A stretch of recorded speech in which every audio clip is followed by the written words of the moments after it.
Hi collectors, in this box I have the new SUPERSIZE St Paul's Cathedral Silver 50p, and believe me, there's so much to tell you about this coin.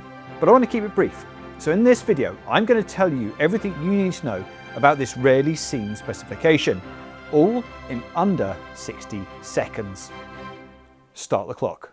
Each piece has been struck from 5 ounces of pure silver to a perfect proof finish. The reverse features a superbly detailed depiction of St Paul's Cathedral, an icon of London's skyline. You'll also see a special 1-year only privy mark, and this was approved by King Charles III himself. But most impressive is the size of the coin. It's over 54mm wide. That's twice the size of a standard 50p coin. I've placed one here for scale.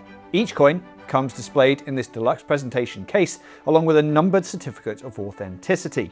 We only have 100 of these coins available, which means only the quickest will be able to guarantee theirs. So, what do you think of this SUPERSIZE 50p? Let me know in the comments, and if you'd like to find out more or reserve yours before they're gone, head to westminstercollection.com/Silver St Paul's. Thanks for watching.